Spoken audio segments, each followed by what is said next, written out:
नमस्कार, आप सभी का स्वागत है। मेरा नाम आनंद है। उत्तर प्रदेश में पिछड़े के बच्चों के साथ जो अन्याय हो रहा है उसकी तस्वीरें आप देखिए सीधे।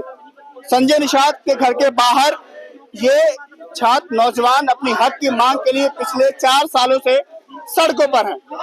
उत्तर प्रदेश में 69,000 शिक्षक भर्ती में महा घोटाला हुआ है। हाईकोर्ट का वो स्टेटमेंट की नई सूची है 3 महीने के अंदर। उसके बाद वो छात्र हर दिन एक नए उत्तर प्रदेश के पिछड़े नेता के आवास का घेराव करते हैं। केशव चंद्र मौर्य, अनुप्रिया पटेल, भूपेंद्र सिंह, उसके बाद ओम प्रकाश राजभर, आज संजय निषाद। लेकिन होता क्या है, सुबह आते हैं, धरने पर बैठते हैं, बातचीत होती है, मीडिया आती है, कवरेज करती है। उसके बाद जो आखिरी कार्रवाई होती है, बस आती है। सामने तस्वीर दिखाई, ये बस आती है। अभी यहाँ पर इनको अधिकारी आए हैं समझा बुझा करके, कैसे भी ये लोग भी क्या करें, इनके हाथ ही बंधे हुए हैं। ऊपर से आदेश आते हैं, उसका पालन करते हैं। इनको उठा करके अब हिला करके इसमें लिया जाएगा, इको गार्डन या कहीं जाके दूर उतार दिया जाएगा। फिर वो बच्चे रहने के लिए, खाने के लिए मोहताज हो जाएंगे। 4 साल से आंदोलन कर रहे हैं, तलाशते हैं कि कहीं रहने का ठिकाना मिल जाए। घर परिवार कैसे चलेगा? बहुत सारे लोग शादीशुदा है, बच्चे हैं, घर परिवार है। 4 साल से नौकरी नहीं मिली है। इनके जगह पर कोई और नौकरी कर रहा है, पैसे ले रहा है, मजे ले रहा है। नई सूची कब तक आएगी उसकी लड़ाई ये लोग लड़ रहे हैं। हाईकोर्ट का स्टेटमेंट भी आ चुका है, लेकिन अभी ये लोग हक की मांग करते करते मंत्री जी घर से बाहर आए नहीं है। अधिकारी पहले आ गए हैं, अधिकारी उठाएंगे, लाके इको गार्डन रख देंगे। फिर कल ये लोग किसी नए मंत्री घर जाएंगे, नए पिछड़े नेता के घर जाएंगे, अपनी आवाज को उठाएंगे, कोई सुनवाई नहीं होगी। यही बदस्तूर जो सिलसिला है लगातार पिछले 4 सालों से लखनऊ की सड़कों पर जारी है। बहुत सारे नेता उत्तर प्रदेश में, केशव चंद्र मौर्य है, भूपेंद्र सिंह है, भूपेंद्र चौधरी है, ओम प्रकाश राजभर है, संजय निषाद है, अनुप्रिया पटेल है, अनिल राजभर है, तमाम वो नाम, गिरीश चंद्र यादव जी हैं, जब जौनपुर में भड़क गए थे पत्रकार के सवाल पर। तमाम वो लोग हैं जो लगातार पिछड़ों के नेता होने का दम भरते हैं। चुनाव में कोई पटेल का वोट मांगता है, कोई राजभर का मांगता है, कोई निषाद का मांगता है, कोई चौधरी का मांगता है। अलग अलग नेताओं के लोग अपने अपने जाति के वोट के दम पर राजनीति करने का दम भरते हैं। लेकिन जब उनके समाज के बच्चों के हक और हकूक की बात आती है तो वो लोग चुप्पी साध लेते हैं। संजय निषाद का तो बयान बहुत वायरल हुआ था, जो कह रहा है कि नेता और अधिकारी हमारे नहीं सुनते हैं। इस सरकार में मेरी चल नहीं रही है, मंत्री हूँ लेकिन कोई सुनवाई नहीं है। 69,000 शिक्षक भर्ती महाघोटाले में एक छात्र है जो पिछले 4 सालों से इसी धरने में लखनऊ की सड़कों की धूल फाक रहे हैं, आंदोलन रहे हैं।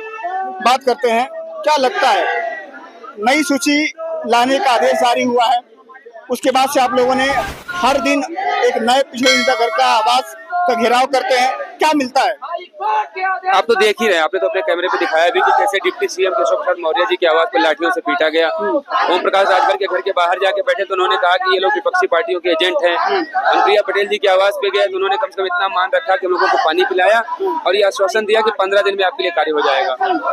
अब बताइए, आप इन आश्वासनों पे कैसा भरोसा किया जाए कि 9 तारीख को सुप्रीम कोर्ट में, जिस बात का हम लोगों को डर था, ये मामला यहाँ से निस्तारित हुआ है। अधिकारी ये जरूर चाहेंगे कि मामला सर्वोच्च न्यायालय चला जाए, अब वो सर्वोच्च न्यायालय चला गया। अब वहाँ पे एक तरफ वो लोग हैं जिनके पास पैसों की कोई कमी नहीं, संसाधनों की कोई कमी नहीं है, वो 5 साल से सरकारी वेतन ले रहे हैं। आज उनके पास करीब 30 लाख रुपया एक आदमी के पास है, वो पूरा वकीलों का पैनल लेके खड़ा हो रहा है।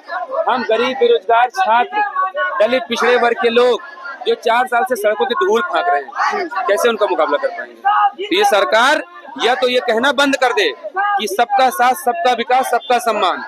जिसका साथ दे रही सरकार ये भी साफ साफ दिख रहा है, जिसका सम्मान कर रही सरकार वो भी दिख रही है, उनको विद्यालय में पढ़वा रही है और हमको लाठियों से पिटवा रही है। और किसको न्याय मिल रहा है ये भी देखने को मिल रहा है, उनको सैलरी मिल रही है और हमको पुलिस की लाठियां मिल रही है और जेलें मिल रही हैं। अब तो सवर्ण समाज के बच्चे, आप पिछड़े समाज के बच्चे आमने सामने हो चुके हैं। सूची के नई सूची आने के बाद तो छात्र ही आपस में लड़ेंगे, नेता लोग क्या करेंगे?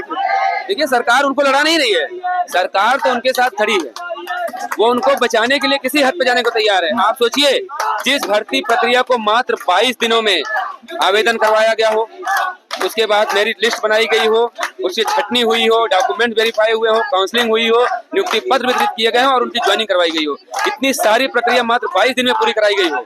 उसी भर्ती प्रक्रिया में गलत लोगों को हटाने में 1 महीने लग गए। क्यों?